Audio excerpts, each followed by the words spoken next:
या सभी को आईएफपीएच वेबिनार के हिंदी सेशन का आज 830वां दिन है। और आज के हमारे मेहमान एंड स्पीकर है डॉक्टर गीतिका नागपाल मैडम, जो एमडी होम्योपैथ है और उन्होंने डाइट एंड न्यूट्रिशन में सर्टिफिकेट कोर्स किया हुआ है। ऑल्सो क्लिनिकल कॉस्मेटोलॉजी और एस्थेटिक मेडिसिन में डिप्लोमा किया है। मैम के पास 10 वर्षों से अधिक का क्लिनिकल एक्सपीरियंस है और 2018 में दिल्ली स्थित होम्योपैथिक चिकित्सा प्रणाली बोर्ड द्वारा प्रशंसा पुरस्कार से सम्मानित किए गए हैं।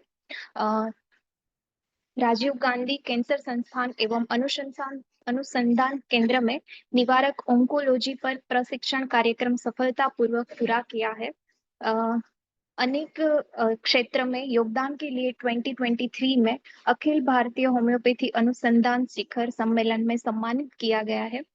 2023 में प्रतिष्ठित अखिल भारतीय होम्योपैथिक युवा आइकन पुरस्कार प्राप्त करता है और 2024 में राष्ट्रीय होम्योपैथिक सेवा रत्न पुरस्कार से सम्मानित किया गया है। और मैम का आज का टॉपिक है Regain, Restore and Radiate homeopathy and cosmetology for female hair loss. तो अभी मैं डॉक्टर गीतिका नागपाल मैडम को विनती करना चाहूंगी कि वो अपना व्याख्यान शुरू करें। Over to you ma'am. Hello, नमस्कार सबको। मैं वेलकम करती हूँ। IIPH के द्वारा मुझे अपॉर्चुनिटी दी गई है दोबारा से, तो मैं अपना बेस्ट दूंगी और सबको नॉलेजेबल सेशन लगेगा ये। चलिए स्टार्ट करते हैं इसी के साथ में। मेरा टॉपिक है रीगेन रीस्टोर रेडिएंट। इससे आपको पता चल रहा होगा कि मैं हेयर को रीस्टोर और रीगेन करने की बात कर रही हूँ। जहाँ बाल्डनेस हो जाती है, जहाँ सारे साइंस खत्म हो जाते हैं, हम वहाँ पे कैसे काम कर सकते हैं और कैसे अपना कॉन्फिडेंस गेन कर सकते हैं हेयर के थ्रू। तो स्पेशली आज मैंने टॉपिक जो लिया है वो फीमेल्स के लिए लिया है। होप सो अगली बार मेल्स का डिस्कशन करेंगे, तो आज डिस्कस करते हैं फीमेल हेयर लॉस पैटर्न के बारे में, जिसमें होम्योपैथी और कॉस्मेटोलॉजी कैसे काम करती है।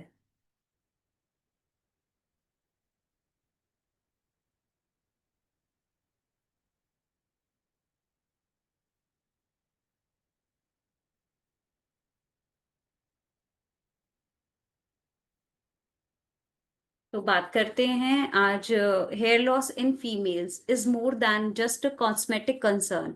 ये कॉस्मेटिक कंसर्न के अलावा हमारा कॉन्फिडेंस और इमोशनल वेलबींग को भी हार्म करता है, सेल्फ एस्टीम को भी अफेक्ट करता है, जिससे कि मतलब एक कहते हैं ना कि आत्मसम्मान भी को ठेस पहुंचती है, क्योंकि फीमेल बहुत ज्यादा सफर करती है इन सारी चीजों से। और फीमेल एक इमोशनल भी बहुत ज्यादा जल्दी हो जाती हैं, तो बहुत मेजर कंसर्न है उनके लिए। और आज का सेशंस में मैं कवर करूंगी क्या क्या रियल रीजंस हैं फीमेल के हेयर फॉल पे, और हमारी होम्योपैथी हील्स कैसे करती है रूट से, और कॉस्मेटोलॉजी का क्या रोल है, कैसे सपोर्ट करती है वो हमारे हेयर को रीग्रो करने में। लास्टली डिस्कस करेंगे कैसे होलिस्टिक अप्रोच रहती है और पेशेंट्स की हीलिंग कितनी, कैसा रिजल्ट आता है कॉस्मेटोलॉजी और होम्योपैथी के साथ। चलिए स्टार्ट करते हैं। पहला बात करते हैं हेयर एंड कॉन्फिडेंट कनेक्शन। इसको एक्नॉलेज करेंगे। Let's begin by acknowledging one simple truth. Here is not just a beauty but it a deep personal connection. Deep personal connection से हमारा कनेक्शन होता है, जैसे कि माइंड से, जैसे कि सेल्फ एक्सप्रेशन से। जो फीमेल होती है वो इन सारी चीजों से टाइड होती है, जैसे कि सेल्फ एक्सप्रेशन हो गया, फेमिनिटी हो गया। Femininity it means set of attribute या बिहेवियर हो गया, सोशली कैसे कंस्ट्रक्टेड रह सकते हैं। तो फीमेल उसमें बहुत जल्दी इमोशनल हो जाती हैं, तो कॉन्फिडेंस कैसे लूज कर जाते हैं उसके बारे में हम डिस्कस करेंगे। सेकंड आता है sense of youth, vitality and wellbeing.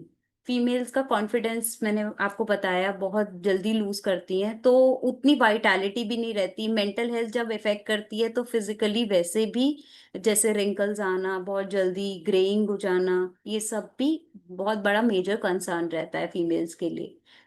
Second आता है where when hair start thinning और फॉलिंग। कहाँ पे हमारा कनेक्शन लूज होता है, जहाँ पे हमारी हेयर की जो थिनिंग होती है, बहुत पतला बाल आना शुरू हो जाता है या हेयर फॉल होता है। उनके थ्री मेजर फैक्टर्स होते हैं जो हमने डिवाइड किए हैं। Anxiety around appearance increases. जो पेशेंट होता है जो हमारे पास आता है, अगर वो सोशली डील कर रहा हो, सपोज कि कोई चैनल पे हो या फिर कुछ वीडियो शूट करता हो या फिर वैसे ही सोशल अपेयरेंस में हो, तो एंजाइटी इशू उनमें बहुत जल्दी अपीयर होता है। वो बढ़ भी जाता है और डिप्रेसिव भी हो जाता है पेशेंट उससे। सेकंड आता है self esteem takes a hit. Self esteem, आत्मसम्मान की बात अभी मैंने आपसे डिस्कस करी, वो सबसे ज्यादा हिट करता है फीमेल्स को। थर्ड आता है emotional impact runs deeper. Females के अंदर बहुत ज्यादा emotional aspect as compare to males, बहुत ज्यादा डीप थिंकिंग करती हैं वो। तो उससे पीपल रियलाइज करते हैं कि बहुत लैक कर रहे हैं वो हर चीज में, उनका कॉन्फिडेंस लूज होता है।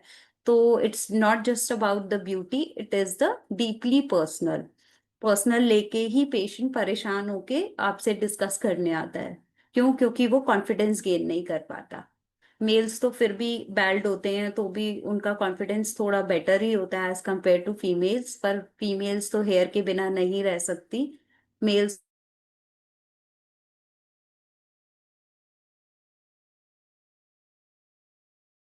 नेक्स्ट बात करते हैं here in shaping and confidence, a personal expression, a cultural symbol and deeply emotional part of a woman.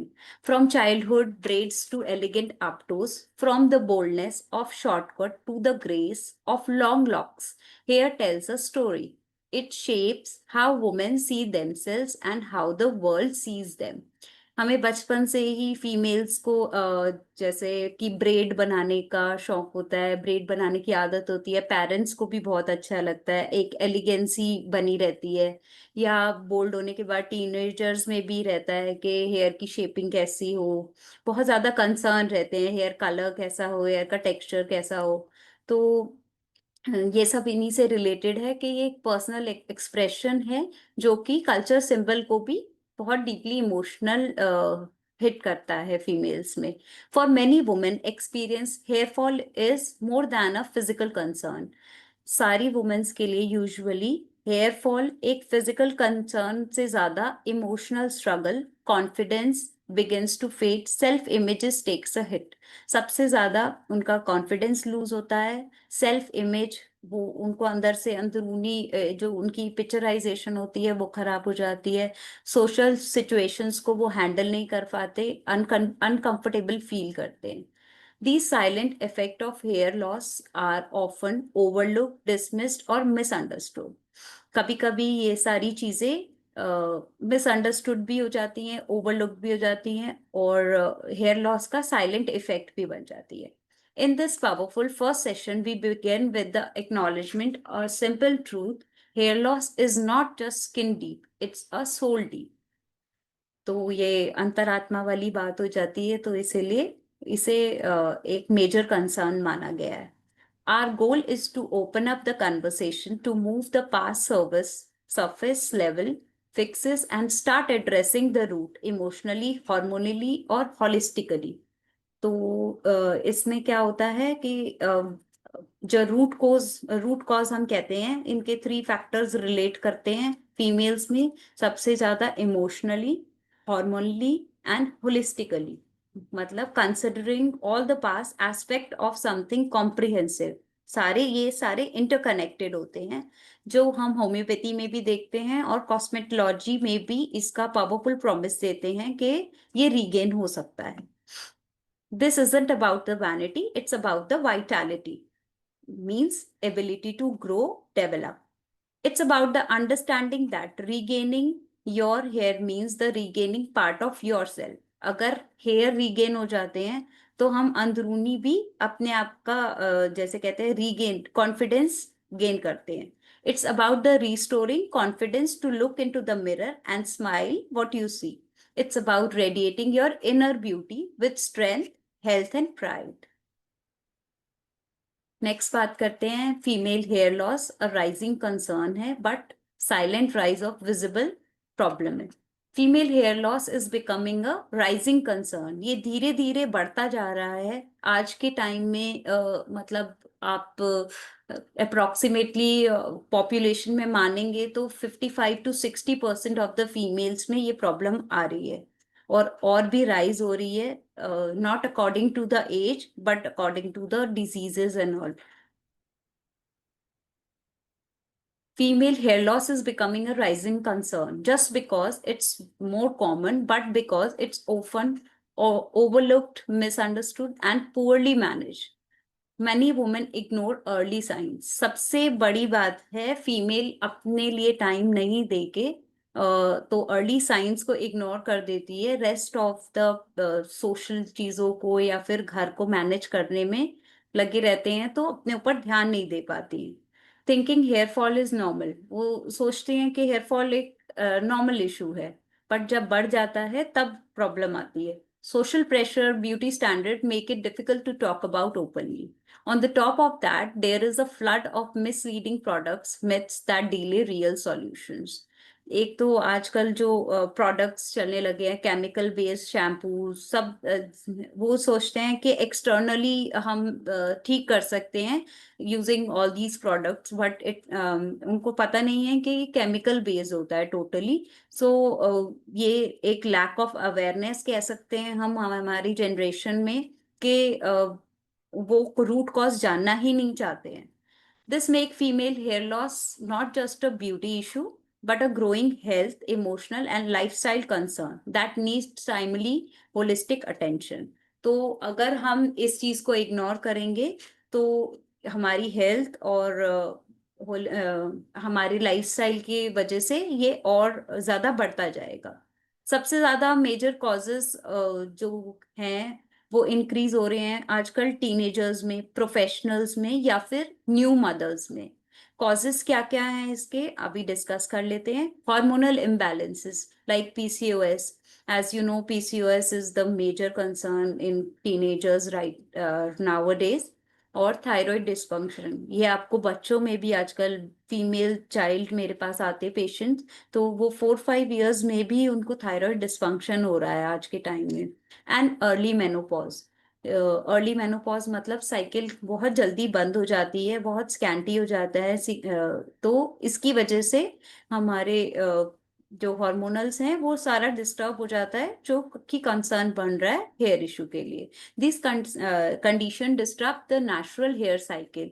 ये कंडीशंस जो हैं वो हेयर ग्रोथ साइकिल को डिस्टर्ब कर देती है, लीडिंग टू, पहले क्या होता है बाल पतला होना शुरू होता है, फिर शेडिंग होनी शुरू होती है, निकलना शुरू होता है, फिर जो रीग्रो करता है वो बहुत स्लो करता है जिससे हमें दिखता है कि हेयर लॉस शुरू हो गया है। सेकेंड आता है chronic stress and emotional burnout are disrupting the natural cycle.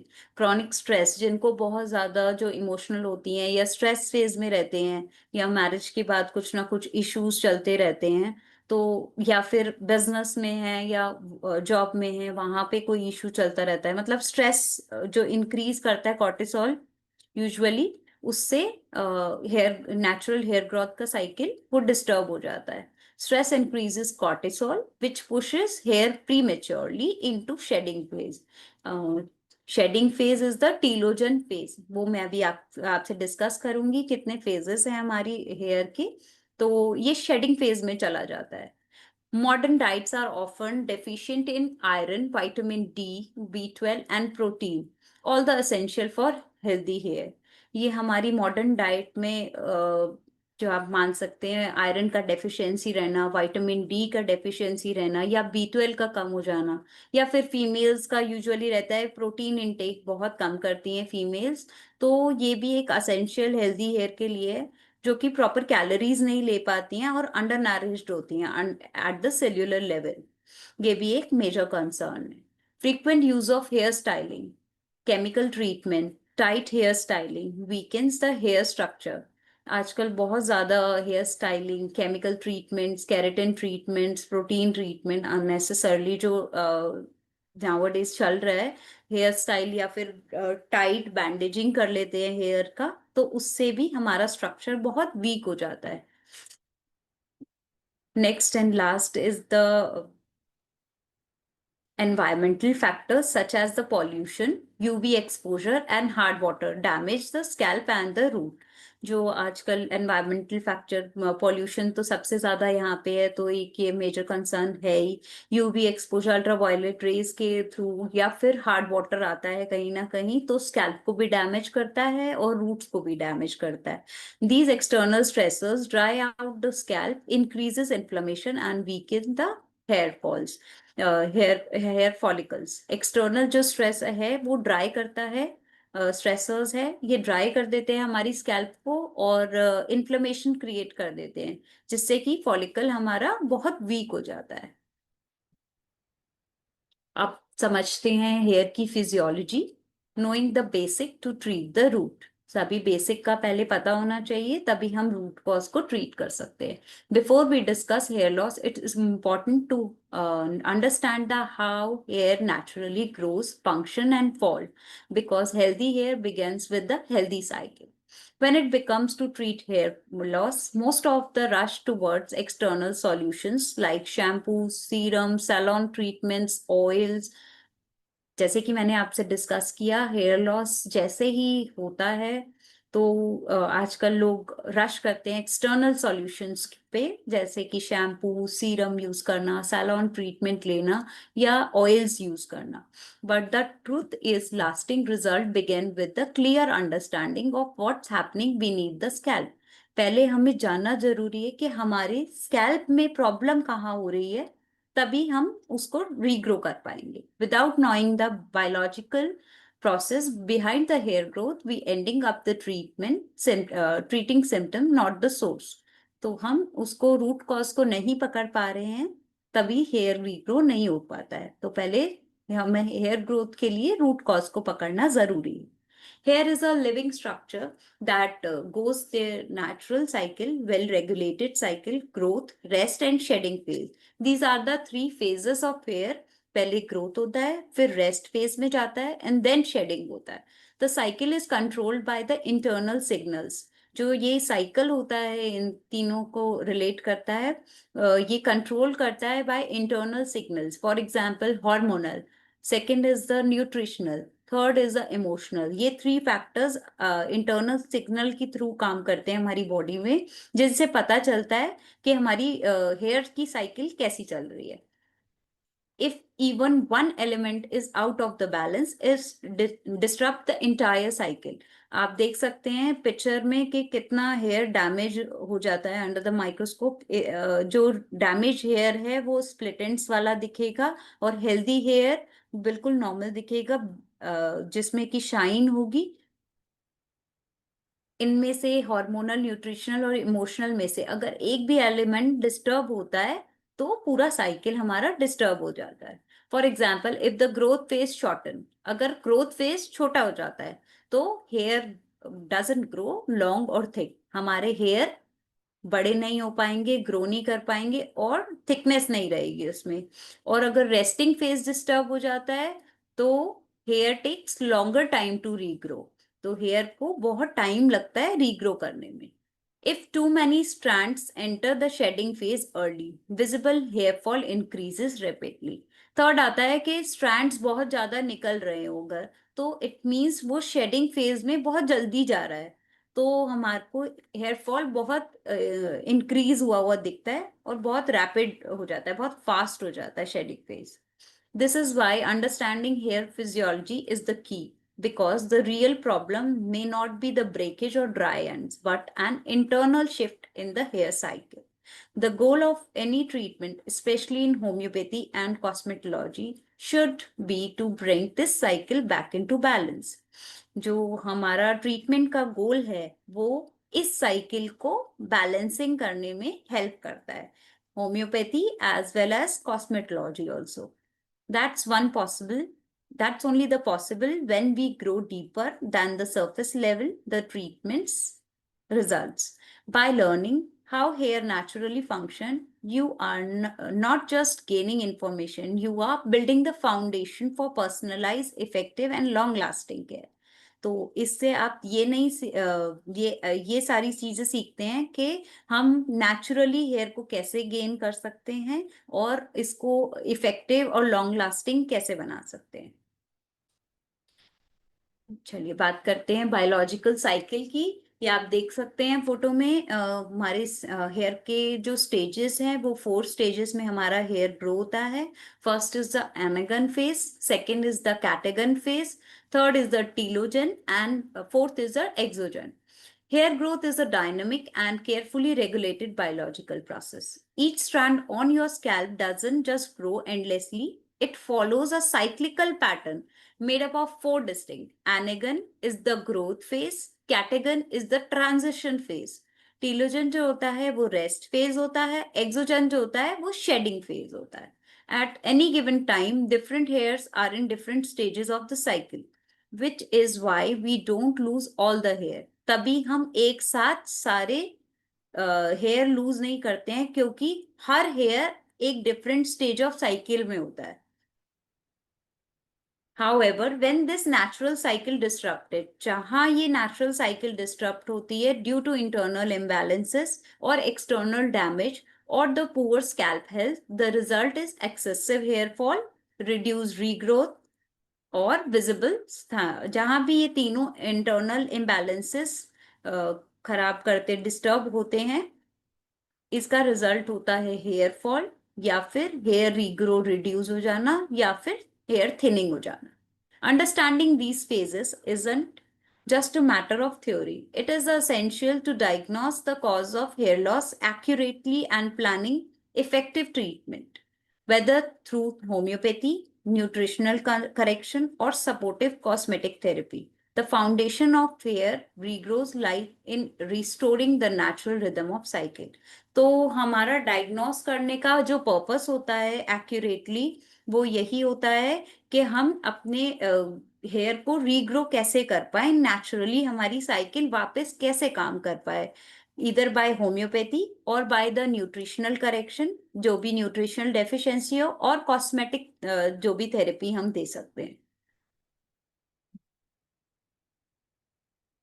Let's now break down each of these 4 phases to understand exactly where the cycle can go off the track. First बात करते हैं anagen phase की, that is the active growth phase. ठीक है, the anagen growth phase is where the hair growth actively. इस phase में हमारे hair बहुत एक्टिवली ग्रो करता है. It is a most important phase because it determine the length. ये वाला फेज ऐसा होता है जो हमारी लेंथ, थिकनेस और क्वालिटी ऑफ हेयर को सिग्निफाई करता है. During this time the hair follicle is deeply embedded in the scalp. इस फेज में हमारे हेयर फॉलिकल्स बहुत डीप होते हैं in the scalp and directly connected to the blood vessels that supplied oxygen, nutrients and growth signals. ये phase इसको directly supply करता है ऑक्सीजन, न्यूट्रिएंट और ग्रोथ सिग्नल्स को भी लुक आउट करता है, ब्लड वेसल से इंटरकनेक्टेड होता है. What happens in this phase? Hair matrix cells at the base of the follicle divide rapidly to produce new hair. इसमें हेयर मैट्रिक्स सेल होते हैं जो बेस पे होते हैं फॉलिकल के, डिवाइड करते हैं, बहुत जल्दी जल्दी डिवाइड होते हैं न्यू हेयर में. The shaft of the hair lengthens as keratin is added and pushing the hair out of the scalp. यहाँ पे केराटिन प्रोटीन प्रेजेंट होता है जो हेयर को पुश कर रहा होता है ग्रो आउट करने के लिए स्कैल्प में. इसका ड्यूरेशन क्या रहता है? This phase typically last for 2 to 7 years. ये सिर्फ 2 to 7 years तक रहता है. It depends on the genetic also, your age also, hormones and health also. Some people may have shortened anagus phase which limits how long hair can grow. किसी किसी में ये phase बहुत कम भी होता है, ऐसा नहीं है, बट यूजुअली ये फेज सब में इक्वल ही रहता है 2 to 7 years तक, बट डिपेंड करता है हमारे जेनेटिक्स पे भी. Percentage of the hair in this phase, roughly 85 to 90% of all the scalp hair are in the anagen phase at any given time. जो परसेंटेज है इसका रफली 85 to 90% हमारा स्कैल्प का हेयर इस फेज में एक साथ होता है। क्लिनिकल रेलेवेंस क्या है इसका? Shorten anagen phase result into slower the growth. जो अगर हमारा एनेगन फेज बहुत छोटा हो जाएगा तो हमारी क्या क्या हमें प्रॉब्लम सफर करनी पड़ेंगी, हमारी ग्रोथ बहुत स्लो हो जाएगी हेयर की, हेयर फाइन नहीं होगा, प्री मैच्योर हो जाएगा। और stress hormonal imbalance like thyroid and PCOS is the major concern. Nutritional deficiency और systemic illness can disturb this phase. ये सारी चीजें, स्ट्रेस हार्मोन्स और सिस्टमिक इलनेस कोई भी बॉडी में हो तो ये इस फेज को बहुत स्लो कर देती है। In treatment specially in homeopathy the goal is to prolong and support this phase for robust hair growth. Homeopathy में हमारा गोल होता है इसको, इस फेज को बढ़ा देना, सपोर्ट करना, ताकि हमारे हेयर naturally regrow कर सके। While the anagen phase builds the foundation for hair growth, it is only the beginning. The next phase marks the transition between growth and rest phase. Second आते हैं हम catagen phase पे। This is a transitional phase. The catagen phase is short, ये बहुत छोटा होता है। Transitional phase होता है, जैसे कि आप नाम से ही जान पा रहे हैं, ट्रांजिशन में मतलब शेडिंग में प्रिपेयर कर रहा होता है ये। Where the hair stop growing, यहाँ पे हेयर ग्रोथ स्टॉप हो जाती है और शेडिंग की तरफ बढ़ने लगता है। This is a controlled regression process necessary to reset the follicle. ये एक ऐसा प्रोसेस है जहाँ पे रिग्रेस होने लगता है, कम होने लगते हैं हेयर, और हमें क्या करना पड़ता है, हमें रीसेट करना पड़ता है हेयर फॉलिकल को वापस ग्रो करने में। What happens in this phase? The hair follicle begins to shrink and detaches the blood supply. Blood supply यहाँ पे कम हो जाती है, hair becomes the club hair, no longer growing but still anchored inside the follicle. The lower follicle starts to break down. जो छोटे छोटे follicles होते हैं बहुत कम रह जाते हैं, वो break down होना start हो जाते हैं। ड्यूरेशन क्या रहता है इसका? 2 to 3 weeks. Percentage of the hair in this week is only 1 to 3% of the hair in Catagan at one time. इसका clinical relevance है, Catagan is essential for recycling. हमारे hair जो होते हैं 3 months के बाद अराउंड शेडिंग स्टार्ट करते हैं, तो वो नेचुरली भी गिरते रहते हैं। But pre mature entry into the phase is a red flag. अगर इसकी इस फेज में एंट्री होती है प्री मैच्योरली, तो हमारे लिए ये बहुत कंसर्न की बात है। It can be triggered by inflammation, scalp trauma, auto immune condition और even the extreme physical stress. तो ये ट्रिगर करता है इन्फ्लामेशन से, स्कैल्प ट्रॉमा माइट बी किसी को हुआ हो, या फिर ऑटो इम्यून कंडीशन हो किसी की कंडीशन में, या फिर आपको एक्सट्रीम कोई स्ट्रेस रहता हो। If too many hair shift into catagen early, the result increasing shedding and reduce the volume. हमें जो स्कैल्प पे हेयर वॉल्यूम रिड्यूस होता हुआ दिखता है, वो इसका रिजल्ट होता है। क्यों? क्योंकि हमारा कैटेगन फेज बहुत अर्ली आ जाता है, बहुत पहले आ जाता है, जहाँ पे शेडिंग बहुत जल्दी जल्दी होने लगती है। थर्ड आते हैं हम टीलोगन फेज पे, the resting phase. The telogen phase is a period of rest and preparation. Hair is no longer growing, but it remains in the follicle, loosely attached, while the follicle begins internally regeneration. तो इस phase में क्या होता है, ये rest phase कहते हैं इसको।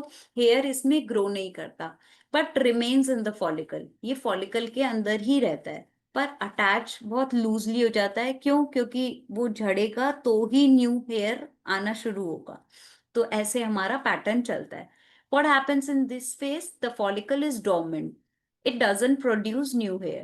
कोई न्यू हेयर अभी आया नहीं होता, but the new anagen phase hair is forming deep beneath the surface. The old hair stand remain in place, but it will eventually be released. वो धीरे धीरे निकलना शुरू हो जाता है। इसका ड्यूरेशन कितना रहता है? 3 to 4 months, depending on the age or health or the hormonal issue. Percentage of this phase is normally 10 to 15% of the hair are in telogen. Clinical relevance क्या है इसका? Normal hair fall 50 to 100 stands per day is a part of this phase. But when a large percentage of hair enters into the telogen phase prematurely due to stress, crash dieting, illnesses, childbirth, or emotional trauma, a condition is called as telogen effluvium. एक condition develop हो जाती है child birth के बाद या stress के बाद, या फिर कुछ पर्सन्स आजकल क्रैश डाइटिंग करते हैं, उसकी वजह से डेवलप हो जाता है टीलोगन एफ्लूवियम.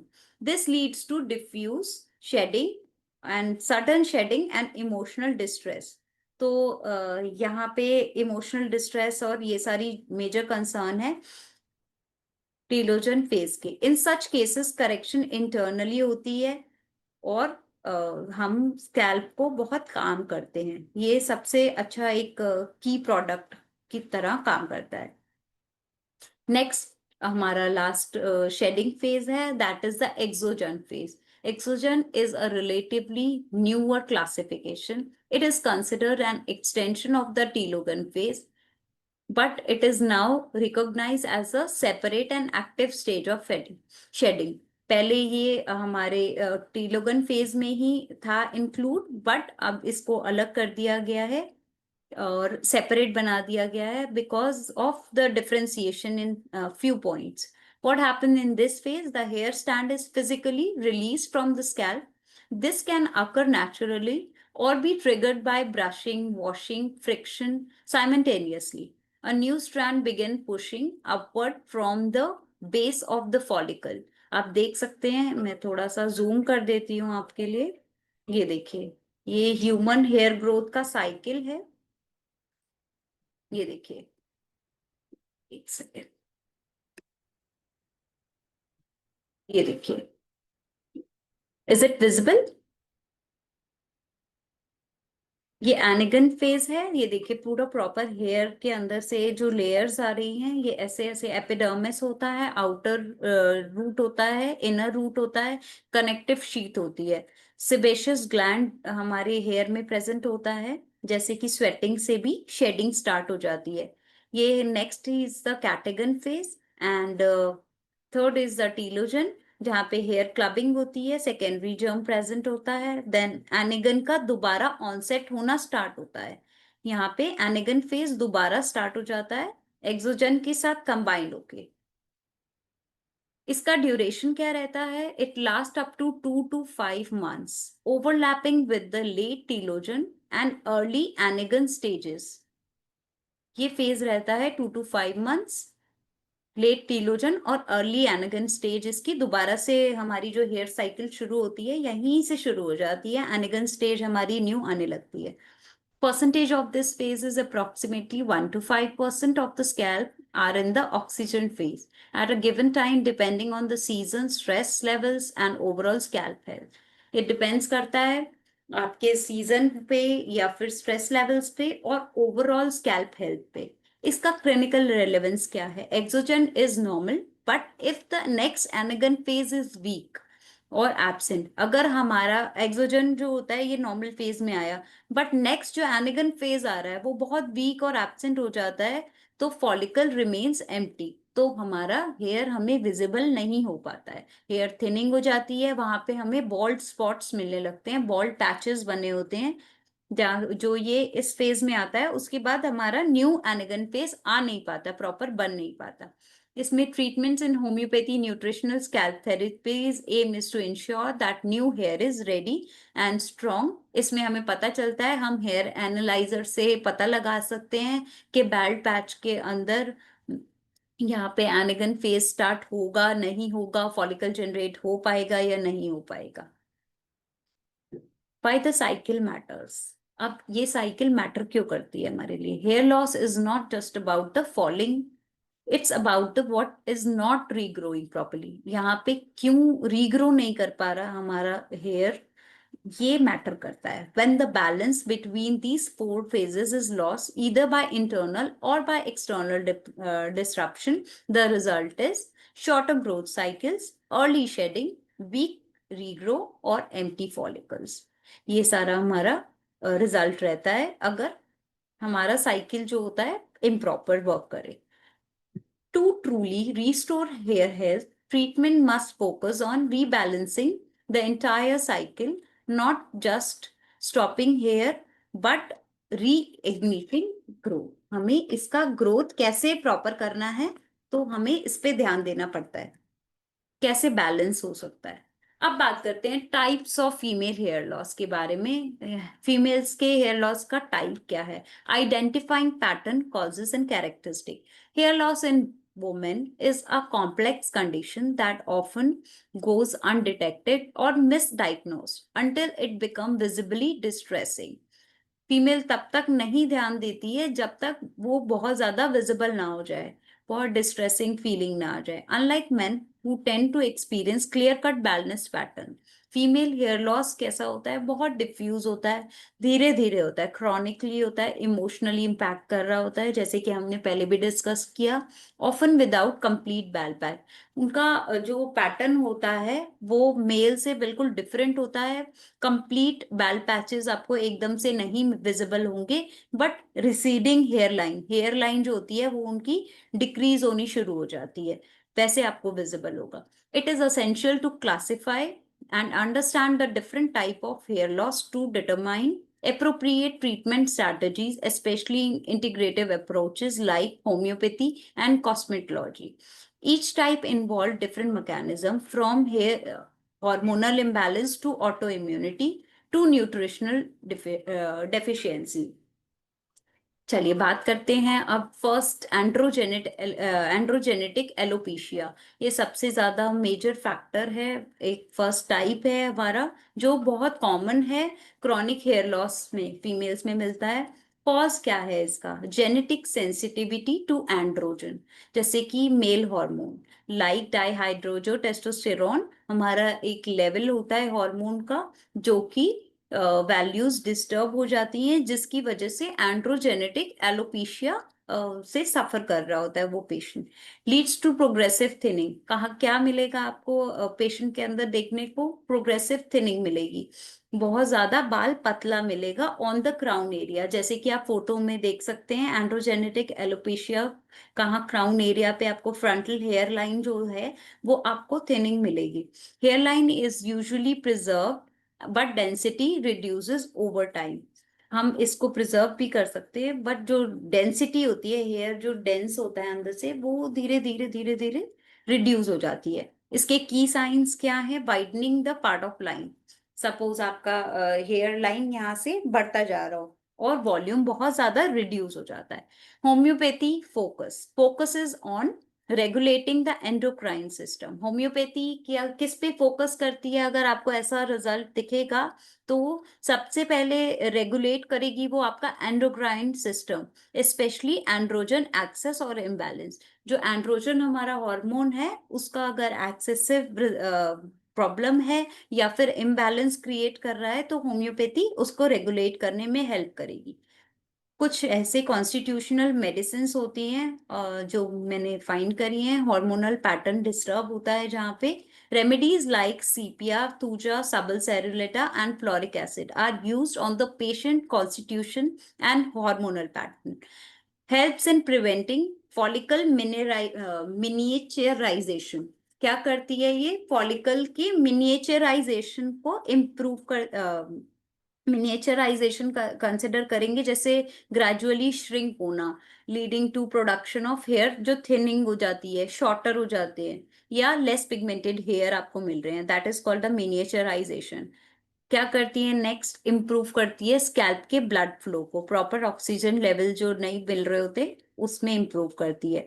या किसी का प्रोग्रेशन बहुत स्लो हो गया है, क्या थिनिंग हो रही है, उसमें हेल्प करती है होम्योपैथी। नेक्स्ट आता है telogen effluvium, a sudden temporary shedding triggered by a physical और इमोशनल स्ट्रेसर। जो बहुत एकदम से सडनली टेम्परेरी शेडिंग होने लग जाती है। आप फोटो में देख सकते हैं कि हेयर शेडिंग कितनी ज्यादा विजिबल है, कितनी थिन हो रही है, क्राउन एरिया बिल्कुल ही डिस्टर्ब हो गया इनका। तो इसका कॉज क्या होता है? ये फिजिकल और इमोशनल दोनों प्रॉब्लम होती है, इससे ट्रिगर करती है। Caused by more hair entering the telogen phase, बहुत जल्दी जल्दी टीलोजन रेस्टिंग फेज में प्री मेच्योरली वो हेयर जाता रहता है। ट्रिगर इंक्लूड, सबसे ज्यादा ट्रिगरिंग फैक्टर क्या है? पोस्ट सर्जरी, सर्जरी के बाद ये वाला फेज हमें बहुत ज्यादा मिलता है। फीवर के बाद, पोस्ट फीवर, सपोज टाइफॉइड बहुत प्रोलॉन्ग रहा हो, जॉन्डिस रहा हो, तो उसके बाद भी ये वाला फेज हमें मिलता है। चाइल्ड बर्थ, ये तो एक मेजर कंसर्न है फीमेल्स का जो रहता है कि चाइल्ड बर्थ के बाद हमारा हेयर इश्यू शुरू हो गया, तो ये टीलोजन फेज होता है जो सबसे ज्यादा इफेक्ट कर रहा होता है। वेट लॉस, जो डाइट फॉलो करते हैं, क्रैश डाइट, वेट लॉस करते हैं बहुत जल्दी जल्दी, उनमें असेंशियल न्यूट्रिएंट्स नहीं पहुंच पाते, या फिर पोस्ट कोविड या इमोशनल ट्रॉमा भी इसको ट्रिगर करता है। इसका की साइंस क्या है? एक्सेसिव हेयर ऑन पिलो, आपको जो साइंस मिलेंगे वो आपके पिलो पे बहुत ज्यादा हेयर मिलेगा, शार करने पे आपके वेट होंगे हेयर तो निकलता जाएगा, कोम्बिंग करेंगे तो निकलता जाएगा। तो ये 2 to 3 months लगते हैं, इसमें पता चलता है आपको कि बहुत ज्यादा हेयर फॉल होने लगा है। होम्योपैथी इसमें क्या क्या फोकस करती है? It aims to treat the root trigger, root cause को जान के और ट्रीट करती है, whether it is a emotional trauma, physical trauma और पोस्ट इन्फेक्शन रिकवरी। तो होम्योपैथी में कॉजा ओकेजनैलिस जिसे कहते हैं, हमें कॉजेटिव फैक्टर ढूंढना पड़ता है तभी उस पे काम करती है। तो remedies like phosphoric acid, Califos, Natrum Mur and Ignitia help to restore nervous balance and vitality। जो नर्वस डिस्टरबेंसेस हो जाती हैं, ये हमारी होम्योपैथी इनमें काम करती है, बैलेंस कर पाती है और हेयर को वापस रीग्रो करने में हेल्प करती है। ये स्टिमुलेट करती है follicles to return to the anagen phase faster, follicles को बहुत जल्दी जल्दी काम एनेगन फेज में आने के लिए हेल्प करती है, ताकि क्रॉनिक शेडिंग रिड्यूस हो पाए। ये सब सपोर्ट करती है ओवरऑल सिस्टमिक हीलिंग और इमोशनल रिसाइलेंस।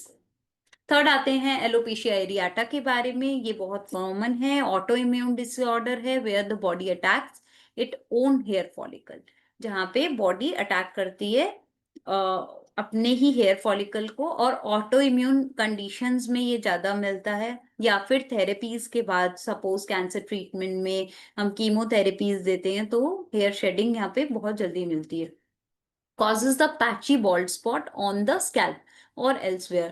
यहाँ पे बॉल्ड स्पॉट आप देख पाएंगे पिक्चर में, बॉल्ड स्पॉट बनता जा रहा है जहां पे आपको फॉलिकल दिखेगा ही नहीं, विजिबल ही नहीं होता।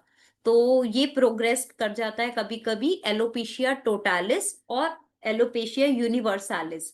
Means totalis is the full scalp loss, मतलब आपका हेयर स्कैल्प से बिल्कुल ही चला गया है, बिल्कुल आपको मतलब फॉलिकल्स विजिबल नहीं है। ये यूजुअली होता है auto immune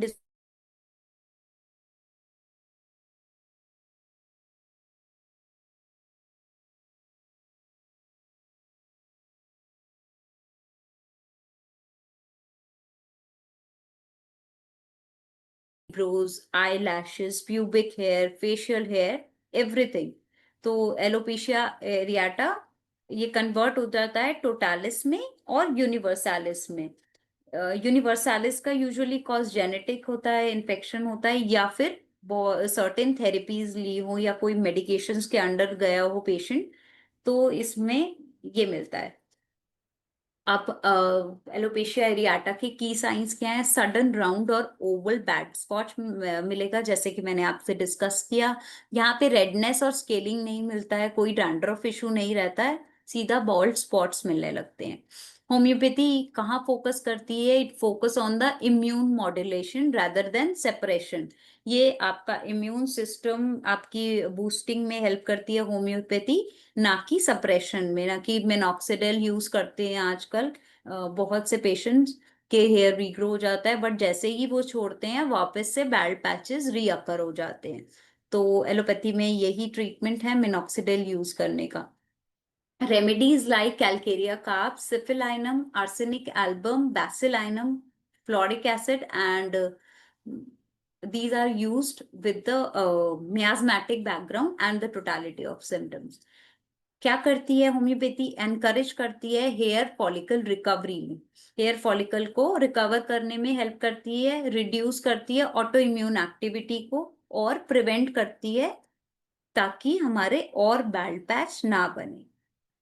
builds emotional strength as well as the stress, जो स्ट्रेस फैक्टर होता है वो हमारा मेजर फैक्टर जहाँ पे माना जाता है। मेंटल, अगर मेंटल सिम्टम्स हमें बहुत ज्यादा मिल रहे हैं तो होम्योपैथी उस पर भी काम करती है, तो ये मेडिसिन बहुत अच्छा वर्क करती है।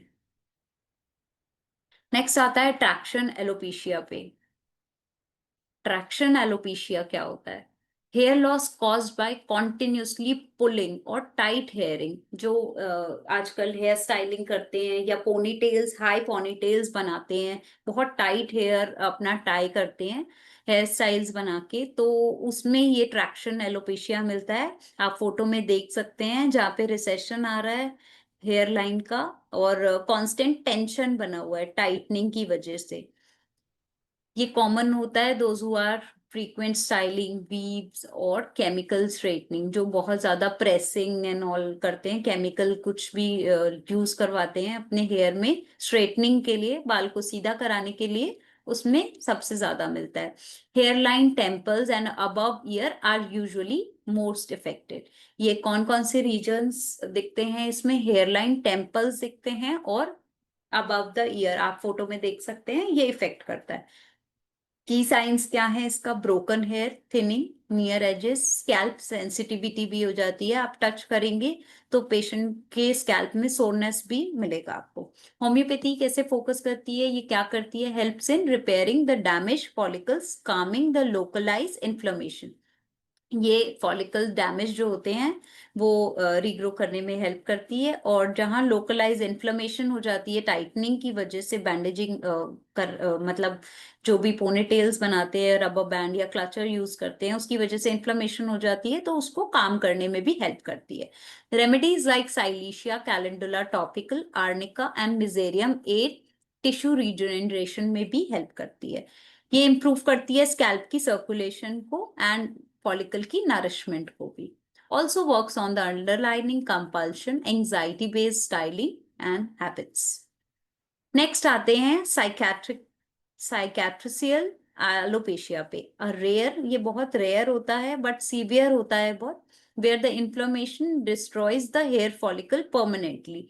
जहां पे आप देखेंगे ये हेयर की क्या कहते हैं, स्कारिंग हुआ होता है, कंप्लीट स्कारिंग हो जाती है, जहाँ पे वो डिस्ट्रॉय कर देता है फॉलिकल को ही permanently. It leads to scarring and irreversible patches. यहाँ पे हम इसको रिवर्स नहीं कर पाते, it is very difficult to treat the scarring patches जहाँ पे इंजरी हुआ होता है, जहाँ स्टिचेस लग जाते हैं वहां पे, क्योंकि फॉलिकल ही डिस्ट्रक्शन हो जाती है, तो हम रीग्रो नहीं कर पाते, it is very difficult. But कुछ एक्सटेंड तक कर सकते हैं। अभी देखते हैं हम आगे की साइंस क्या है इसकी। शाइनी स्कार्ड स्किन आपको मिलेगी, और फॉलिकल मिलेगा ही नहीं, या तो burning, itching might be present. इसमें होम्योपैथी कैसे काम करती है? वाइल स्कारिंग में बी इरिवर्सिबल, सी स्कारिंग तो इरिवर्सिबल होता ही है। Homeopathy help stop the active destruction, जो एक्टिव डिस्ट्रक्शन और ज्यादा डिस्ट्रक्शन होने लग गई है उसको सपोर्ट करने में, मींस जो उसकी बाउंड्री के आसपास वाले फॉलिकल्स होते हैं उसको प्रिजर्व करने में हेल्प कर देती है।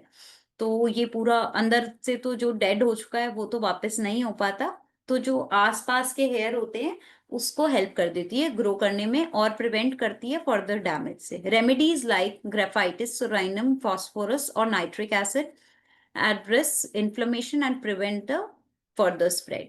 Treat underlying cause is the discoid lupus, lichen planus और chronic infection में भी ये आपको मिलता है।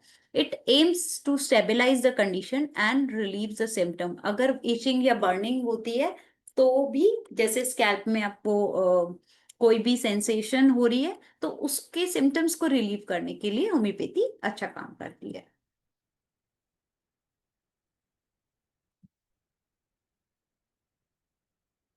नेक्स्ट बात करते हैं hair loss root causes in women.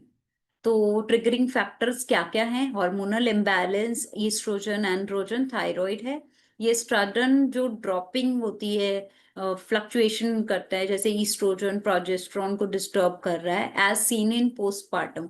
Postpartum females में आपको ईस्ट्रोजन जो फ्लक्चुएट करता है, सडन ड्रॉप हो जाता है, जिसकी वजह से हेयर लॉस होता है तो और suppose as seen in menopause also, वहां पे भी हार्मोनल जो भी चेंजेस इम्बैलेंसेस होते हैं उसमें हेयर लॉस एक रूट कॉज माना जाता है।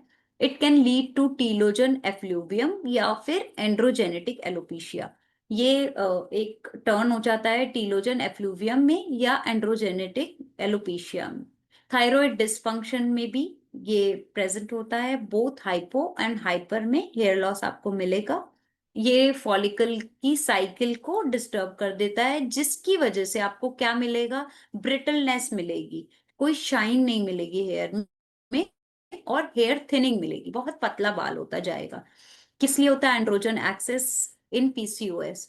ये एंड्रोजन का लेवल्स बहुत बढ़ जाता है पीसीओएस में, जो इंक्रीज करता है डाई हाइड्रोजो टेस्टोस्टेरोन, डीएचटी। ये टेस्टिंग है हेयर के लिए। अगर हेयर फॉल का बहुत ज्यादा इश्यू आ रहा है तो आप ये टेस्ट करा के देख सकते हैं कि अगर पेशेंट में ये एक्सेस मिल रहा है तो आप पहले उसको ट्रीट कीजिए। हेयर फॉल्स अपने आप, हेयर फॉलिकल्स ग्रो होने लगते हैं होम्योपैथी से, which miniaturise the hair follicles over time. Second आते हैं न्यूट्रिशनल डेफिशिएंसीज पे। क्या क्या है? सबसे पहले है आयरन डेफिशिएंसी। ये बहुत कॉमन है फीमेल्स में, even without anaemia. Serum ferritin levels बहुत डिक्रीज हो जाते हैं, जिसकी वजह से आपको हेयर लॉस मिलता है फीमेल्स में। आयरन डेफिशिएंसी मिलता है, फीमेल्स उतना ध्यान नहीं देती हैं अपनी डाइट पे। It is one of the most common culprit behind the chronic diffuse hair shedding. ये क्रॉनिक बन जाता है क्योंकि उनके अंदर inadequate protein, vitamin D, B 12, zinc and essential fatty acid severely impair the hair structure and growth cycle. ये बहुत ज्यादा मेजर कंसर्न बना हुआ है, जो कि ये हेयर स्ट्रक्चर को डिस्टर्ब करता है and growth cycle as well. Crash diet, calorie restrictive eating और डिसऑर्डर्स ईटिंग हैबिट्स और junk food is the major concern. तो न्यूट्रिशनल डेफिशिएंसी से कोप अप करने के लिए हमें विटामिन डी, बी 12, जिंक ये हमारी डाइट में ऐड करना चाहिए, जिससे कि हम जल्दी रिकवर हो पाए। नेक्स्ट आता है postpartum and menopausal changes after birth. Sudden estrogen drop causes large number of hairs to premature entering the shedding phase। बहुत जल्दी जल्दी पोस्टपार्टम या मेनोपॉज के टाइम पे हमारे हेयर शेडिंग फेज में, टीलोजन फेज में चले जाते हैं। During menopause the protective estrogen levels decline while testosterone levels still the same or rise, increasing androgen sensitivity in the follicles.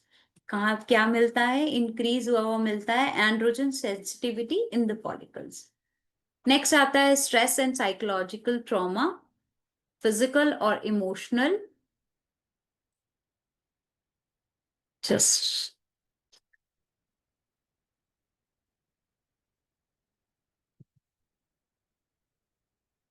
physical or emotional stress pushes a number of hair follicles into the telogen fade at once, noticeable shedding after 2 to 3 months। 2 से 3 महीने में अगर stress या कोई psychological trauma रहा हो, उसकी वजह से आपका हेयर निकलना शुरू हो जाता है और हमें दिख जाता है, विजिबल हो जाता है with in 2 to 3 months। Chronic anxiety रहती हो, किसी को ट्रॉमा हो, ट्रॉमेटिक कंडीशन रही हो, अफेक्ट द ब्लड सर्कुलेशन, हमारी सर्कुलेशन को ऑक्सीजन पूरा प्रॉपर नहीं जाता है स्कैल्प को, जिसकी वजह से ये ट्रिगरिंग फैक्टर बन जाता है। नेक्स्ट आता है scalp health issues, conditions like seborrhoeic dermatitis. ये आपको बहुत मिलेगा क्लिनिकल केसेस में। सिबोरिक डर्मेटाइटिस ये आजकल बहुत कॉमन भी है। आपकी स्केलिंग मिलेगी है, डैंड्रफ मिलेगा बहुत ज्यादा, जिसे कहते हैं सिबोरिक डर्मेटाइटिस, जहाँ पे स्कैल्प आपका अनहेल्थी होता है, तो उसकी वजह से भी हेयर डैमेज हो जाते हैं। Next is the psoriasis.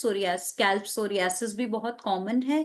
ये भी मतलब आपके टिलोजन फेज को शेडिंग बहुत जल्दी जल्दी करता है, फंगल इन्फेक्शन क्रिएट करता है लाइक टीनिया कैपिटिस और bacterial folliculitis which cause patchy, patches बन जाते हैं हेयर लॉस के अगर हम इसको ट्रीट नहीं करते हैं तो। 6 is the hair styling damage, mechanical और chemical, like braids, bun, extension causing traction. Traction अभी मैंने आपको डिस्कस किया, हेयर पुलिंग हो जाती है उसी से, जिसकी वजह से फॉलिकल्स डैमेज हो जाते हैं। तो हमें ज्यादा रिबॉन्डिंग, कलरिंग, हेयर स्टाइलिंग या केराटिन ट्रीटमेंट्स नहीं लेना चाहिए। वो हमारी शैफ्ट को बहुत वीक कर देते हैं और फॉलिकल्स को खराब कर देते हैं।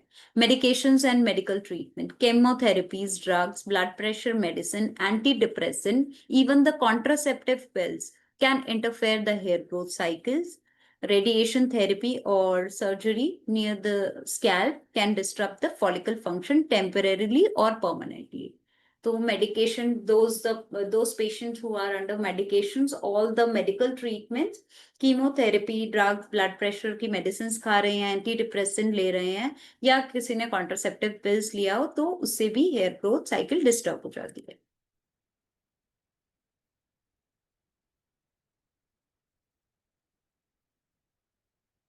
Common myths about hair.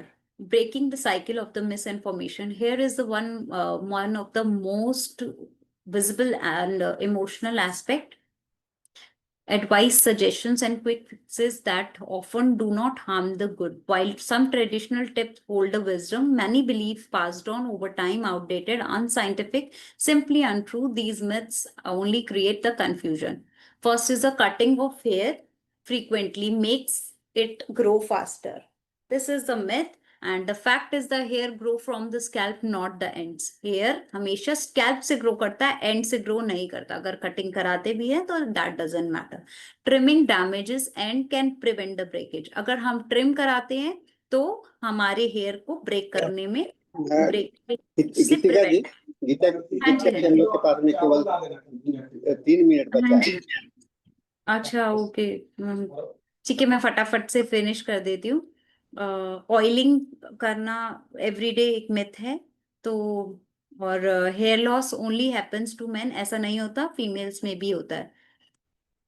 Main आ जाते हैं हम, स्कैल्प प्रेसिंग मेथड्स है हमारे पास। First is the trichoscopy method, hair pulling test करते हैं जो भी हम क्लिनिक पे आते हैं, और स्कैल्प की बायोप्सी से भी हम इसे इन्वेस्टिगेट कर सकते हैं। Fifth is a video trichoscopy and dermoscopy. And next is the scalp swab test करते हैं ऐसे। अगर हेयर जैसे फंगल इन्फेक्शन, बैक्टीरियल इन्फेक्शन दिखता है तो उसको ट्रीट किया जाता है पहले। तो प्रॉपर स्कैल्प का डायग्नोसिस करने के लिए ये एक मेजर स्टेप है। होम्योपैथी के बारे में बात करते हैं अब। थोड़ा सा शॉर्टेज ऑफ टाइम हो गया है तो मैं ऐसे ही डिस्कस कर देती हूँ कि कौन कौन से फैक्टर्स हैं यहाँ पे, कैसे करेक्ट करी जा सकता है। होलिस्टिक एंड इंडिविजुअलाइज डायग्नोसिस से हम ओवरऑल हेयर की पैटर्न को ठीक कर सकते हैं। इम्बैलेंसेस जो रूट कॉज है वो ठीक कर सकते हैं। और स्ट्रेस, इमोशन, उसका रूट कॉज जानना जरूरी है। ये कुछ मेडिसिन हैं जो बहुत अच्छा इमेजिंग रिजल्ट देती है। सपोज नाट्रोम्यूर है, सीपिया है, फॉस्फोरस है, लाइकोपोडियम है, साइलिशिया है, रोज मैरिनस है, एसिड पॉस है, एसिड फ्लोर है, वेस्ट बिडन है, एंथूजा। ये मैंने अपना क्लिनिकल एक्सपीरियंस आपके साथ शेयर किया है।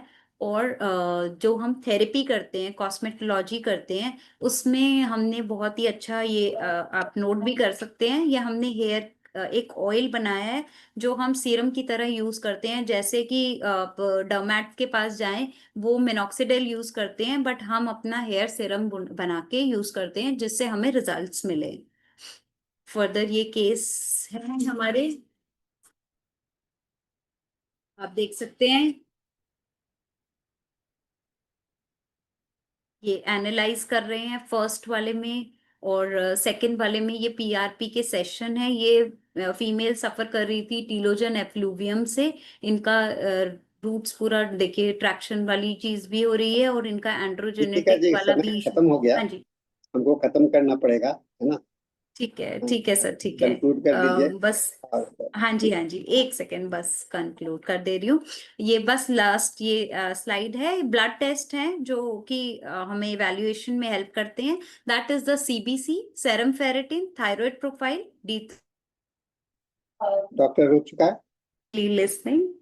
अब आप बताइए आपको सेशन कैसा लगा।